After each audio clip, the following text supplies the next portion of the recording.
여러분들이 기도할 때마다 생각하는 분이 있으십니까? 여러분은 한 분 한 분을 위해서 기도하시는 분이 있으십니까? 여러분의 가족, 또 여러분의 자녀들 말고 금년 한 해 동안 여러분 기도할 때에 여러분이 기도해 줄 사람을 반드시 만드셔야 합니다. 15절 16절 말씀 한 번 더 우리가 다 같이 읽도록 하겠습니다. 이로 말미암아 주 예수 안에서 너희 믿음과 모든 성도를 향한 사랑을 나도 듣고 내가 기도할 때 기억하며 너희로 말미암아 감사하기를 그치지 아니하고. 아멘. 사도 바울은 에베소 교회에 편지를 쓰면서 기도할 때마다 내가 에베소 교회 성도들을 위해서 기도하고 감사하기를 그치지 않는다라고 하였습니다. 왜 사도 바울은 에베소 교회 성도들을 기억하고 에베소 교회 성도들을 위해서 기도하고 감사할까요? 에베소 교회는 사도 바울이 전도한 교회입니다. 사도 바울은 두 번째 선교 여정에서 아굴라와 브리스길라와 함께 에베소에 가서 전도했습니다. 바울이 에베소에서 아굴라와 브리스길라와 함께 전도한 후에 아굴라와 브리스길라는 에베소에 남습니다. 머무르게 되죠. 그리고 사도 바울은 다른 전도의 일정 때문에 에베소에 오래 머무를 수 없어서 다른 곳으로 떠나게 되죠. 전도를 떠납니다. 그리고 사도 바울은 3차 전도 여행 때에 다시 에베소를 방문합니다. 에베소에 다시 가보니까 아직 에베소에 있는 예수님을 믿는 사람들이 세례 요한이 베풀었던 물 세례만을 알고 있는 것이죠. 여러분, 우리가 세례를 베풀 때에 물로 죄를 씻는 것이 아니지 않습니까? 지금 우리는 물을 한 움큼 세례를 줄 때 머리에 이렇게 적시는데 그 물 가지고 우리들의 죄를 다 씻을 수가 있겠습니까? 세례는 물로 주지만 더 중요한 것은 성령의 임재이죠. 세례는 예수님께서 나의 구주이심을 고백하는 자에게 베푸릅니다. 예수님이 나의 구원자이시고 나의 주인이라는 고백은 오직 성령을 통해서 이루어집니다. 여러분에게 성령이 임재하셔야 예수님을 진실로 구주로 고백할 수 있습니다. 그러므로 물로 세례를 주는 것보다 더 중요한 것이 성령의 임재입니다. 우리는 물로 세례를 받고 또 성령으로 세례를 받아서 예수님을 믿고 구원을 받았습니다. 그런데 에베소에 처음 예수님을 믿은 사람들은 물로 세례를 받는 것만 알고 있었고 성령 세례를 몰랐습니다. 그래서 사도 바울은 에베소 지역에서 예수님을 믿은 약 12명의 사람에게 예수님의 복음에 대해서 다시 전파를 합니다. 그리고 12명의 사람들이 사도 바울에게서 세례를 받습니다. 그런데 놀라운 일들이 일어납니다. 그들에게 성령이 임하였습니다. 뿐만 아니라 그들에게 성령의 특별한 은사를 주셨습니다. 그들이 방언을 받고 예언을 하였습니다. 사도 바울은 에베소에 12명의 훌륭한 예수님을 믿는 일꾼을 세웠습니다. 에베소에 있는 사람들에게 성령이 임한 것, 이것은 매우 뜻깊은 일입니다. 우리가 잘 알듯이 예수님의 승천 이후에 마가의 집에 모여서 약 120명의 성도들이, 예수님의 제자들이 기도했죠. 그리고 그 기도할 때 오순절날 성령이 그 제자들에게 임했습니다. 오순절 성령 세례 사건이죠. 이 성령 세례가 예수님의 복음이 전파되는 첫 시작이 되었습니다. 그리고 빌립, 7 집사 중에 한 분이죠. 이 빌립이 사마리아에서 복음을 전합니다. 그리고 예수님을 믿고 세례를 받는 사람이 생깁니다. 여러분, 깜짝 놀랄 일이죠. 사마리아가 예수님을 믿었다. 사마리아 사람들 중에 예수님을 믿는 사람이 생겼다라고 하는 겁니다. 사마리아가 북이스라엘의 수도였지 않습니까? 북이스라엘이 아수르에 의해서 멸망당하면서 사마리아 사람들은 이방 나라에 끌려가고 이방 나라 사람들이 사마리아에 정착하는, 그래서 혼혈 정책을 아수르가 펼쳤죠. 사마리아는 부정하다, 피가 섞였다. 그래서 유대인들은 사마리아 사람을 경멸했습니다. 사마리아로 지나가려고도 하지 않았죠. 그런데 그 사마리아에 예수님을 믿고 세례를 받은 사람이 생겼다라고 하는 소식이 들려옵니다. 예수님의 제자들에게는 깜짝 놀랄 만한 일이죠. 그래서 베드로와 요한을 사마리아에 파송합니다. 베드로와 요한이 예수님을 믿고 세례를 받은 사마리아 사람에게 안수할 때에 성령이 임합니다. 사마리아에도 성령 세례를 통해서 성령이 임했습니다. 그리고 오늘 우리 말씀, 사도 바울이 에베소에 약 12명의 사람에게 세례를 베풀 때에 성령이 임했습니다. 에베소, 터키의 소아시아 지역, 완전히 이방 지역이죠. 그 에베소에도 성령이 임했습니다. 성령의 역사가 예수님을 믿는 복음과 함께 확산되어 가는 것을 볼 수가 있습니다. 사도행전 1장 8절 말씀을 보면 오직 성령이 너희에게 임하시면 너희가 권능을 받고 예루살렘과 오순절 성령 사건, 그리고 온 유대와 사마리아와 빌립과 그리고 베드로와 요한에 의해서 사마리아에게 성령이 임한 사건, 그리고 땅끝까지 사도 바울에 의해서 에베소뿐만 아니라 이방 지역에까지 성령께서 임하셔서 예수 그리스도의 증인을 세우는 역사가 일어났습니다. 하나님은 사도 바울의 사역을 통해서 에베소 지역에 성령 세례를 베푸셨습니다. 그리고 사도 바울은 회당에 들어가서 석 달 동안 담대히 하나님의 나라에 대해서 강론합니다. 권면합니다. 그런데 에베소 사람들이 순순히 예수 그리스도의 복음을 받아들이겠습니까? 특히 유대인들, 예수님을 십자가에 못 박은 자들이지 않습니까? 그 정도로 완고한 자들이죠. 유대인 중에는 예수님을 대적하는 자, 예수님의 복음을 비방하는 자들도 있었습니다. 그래서 회당에서 더 이상 사도 바울이 전도할 수가 없는 겁니다. 그래서 사도 바울이 회당을 떠나서 두란노 서원에서 예수님의 복음을 가르칩니다. 약 2년 동안 에베소 두란노 서원에서 예수 그리스도의 복음을 가르쳤습니다. 그러니까 아시아에 사는 유대인이나 헬라인이나 모두가 주의 말씀을 듣습니다. 사도 바울은 아굴라 브리스길라와 함께 에베소 교회를 세우는데 큰 역할을 했습니다. 우리가 잘 알듯이 에베소가 아데미 여신이 있는 큰 신전이 있는 지역이잖아요. 이방 종교 우상 숭배의 거점과도 같은 곳입니다. 여러분, 그 우상 숭배 만연한 그곳에 그냥 일반적으로 가서 복음을 전할 수 있겠습니까? 하나님께서 특별히 사도 바울에게 큰 능력을 주셨습니다. 사도 바울의 몸에서 손수건이나 앞치마를 가져다가 병든 사람에게 얹으면 병이 떠나가고 악기도 나가는 역사가 일어납니다. 하나님께서 그 에베소에서 복음을 전하도록 사도 바울에게 그 어떤 사람도, 그 어떤 것도 영적으로 대적할 수 없도록 확실한 권능을 주셨습니다. 그러니까 놀라운 일이 생기죠. 에베소에 사는 유대인이나 헬라인이 모두 이 일을 듣고 두려워합니다. 주 예수의 이름을 높입니다. 그리고 자복하고 자기의 죄를 회개합니다. 마술을 행하던 사람들, 눈속임을 가지고 마술을 행하던 자가 그 책을 모아 가지고 와서 모든 사람 앞에서 다 불살라 버립니다. 그 책값만 해도 은 5만이 되었다라고 합니다.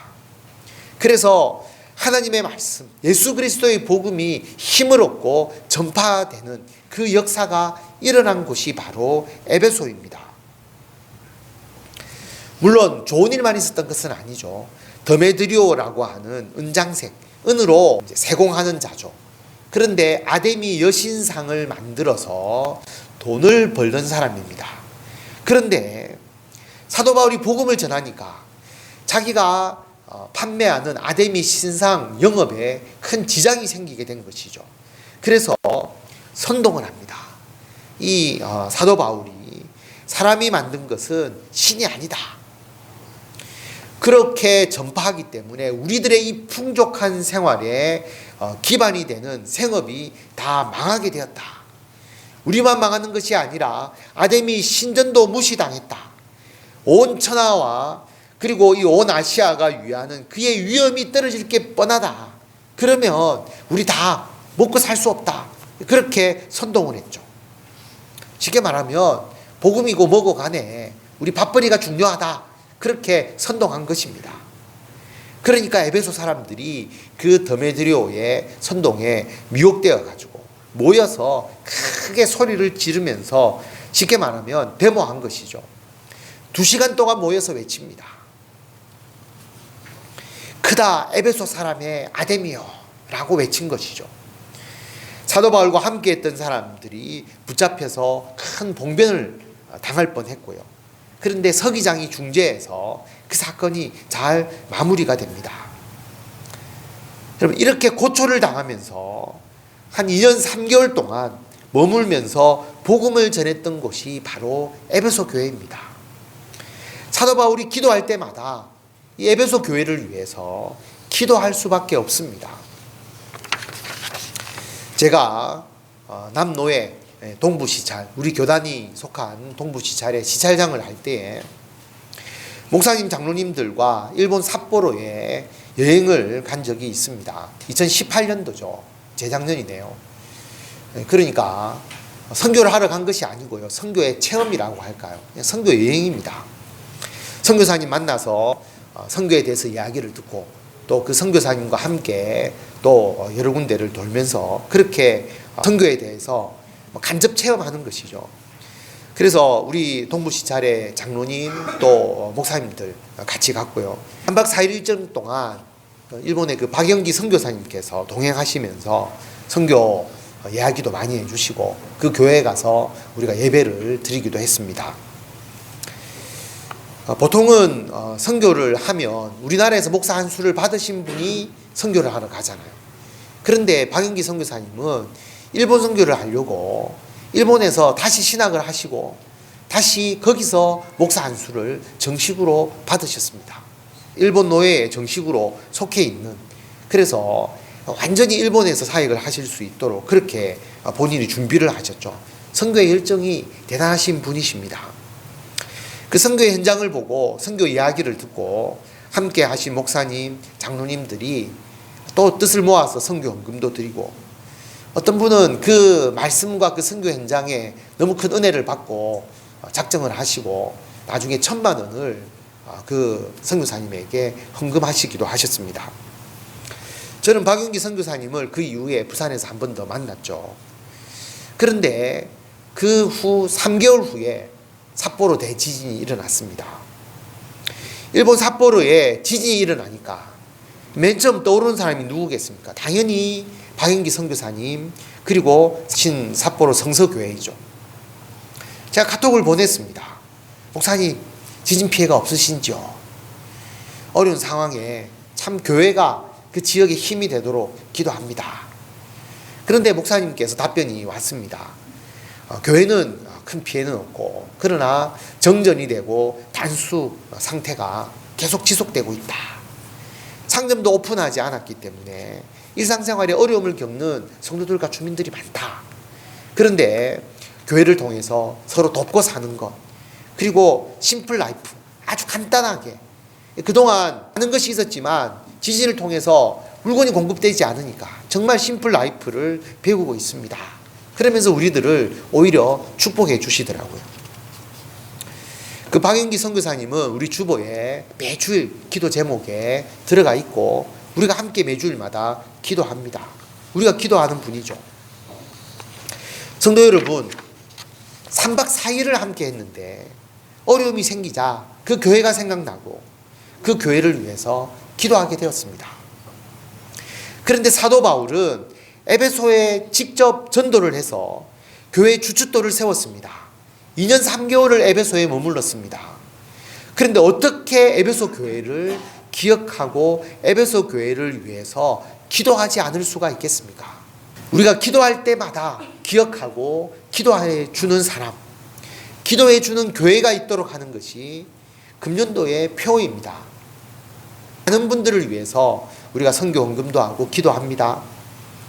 그런데 교회에서 함께 기도할 때는 기도하는데 여러분이 기도할 때에 이분들이 여러분들의 마음에 떠오르지 않고 또 기도하지 못하신다면 그 이유는 여러분들의 마음이 이분들과 공감하지 못하기 때문입니다. 가깝고 친해져야, 뭔가 마음이 통해야 기억하며 기도하게 됩니다. 그럼 어떻게 할까요? 우리가 이번에 남성교회와 여성교회를 연령별로 좀 더 세분화했죠. 그러면 여러분의 각각의 남성교회와 여전도회가 한 분의 교회와 목사님을 지정을 해서 서로 관계를 맺는다면, 배양로 충성교회에 안 가보신 분은 그 남성교회나 여전도회가 정해서 한번 가서 보기도 하고, 그리고 군인들 어떻게 생활하는지 한번 복음에 대한 내용도 듣기도 하고 현실도 들어보고, 그러면 여러분의 마음에 그 선교가 공감이 되지 않습니까? 그러면 기도하게 됩니다. 여러분, 그 선교에 대한 내용도 깊이 있게 우리가 알면 알수록 좀 기도하게 됩니다. 꼭 목사님이나 교회에 대해서만 말씀을 드리는 것이 아닙니다. 성도들이나 또 예수님을 믿지 않는 사람들도 마찬가지죠. 여러분이 기도할 때마다 기억하고 기도하는 사람, 1차적으로 사랑과 행복의 초대 때에 초대한 사람들, 그리고 초대할 분들이겠죠. 여러분, 그분들을 위해서 기도하지 않습니까? 여러분이 그분들의 상황을 잘 아시죠? 그분들이 예수님을 믿기를 바라시잖아요. 그분들과 친해지고 관계가 더 깊어지면 깊어질수록 그분들을 위해서 기도하게 됩니다. 성도들과의 관계도 마찬가지죠. 매주일 우리가 교회에서 봅니다.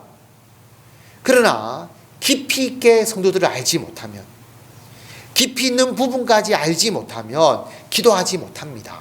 기도할 때 그분들을 위해서 기도하지 못합니다. 뭘 내가 기도해야 될지 알지 못하기 때문이죠. 그런데 성도들 간에 정말 잘 안다면 기도할 때마다 그 내용을 기억하고 기도할 수밖에 없습니다.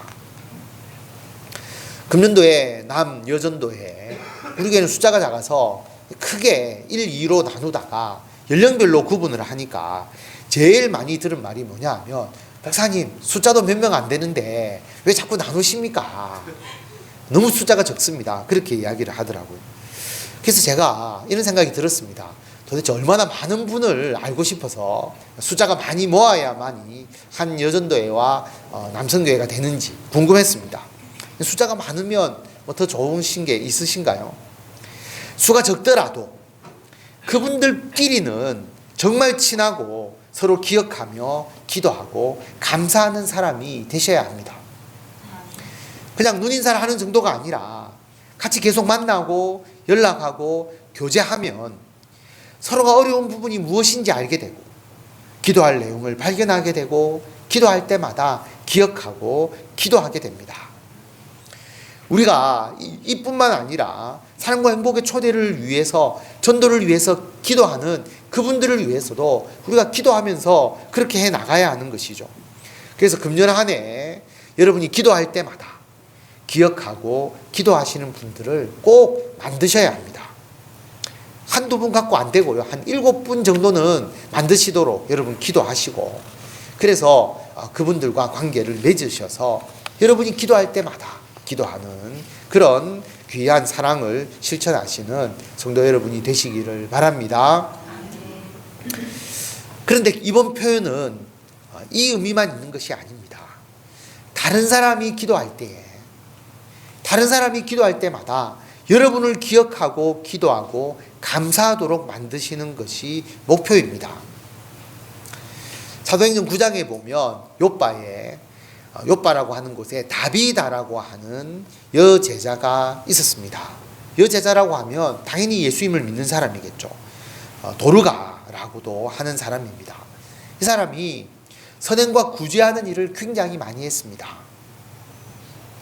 특히 과부들, 어려운 그 여인들을 많이 도왔죠. 그런데 병들어서 죽었습니다. 그런데 그 과부들이, 그 도움을 받은 과부들이 예수님의 제자 베드로가 거기 있다라고 하는 이야기를 듣고 사람들을 보냅니다. 그래서 베드로를 좀 와달라라고 간청을 하죠. 얼마나 간청을 했든지 베드로가 왔습니다.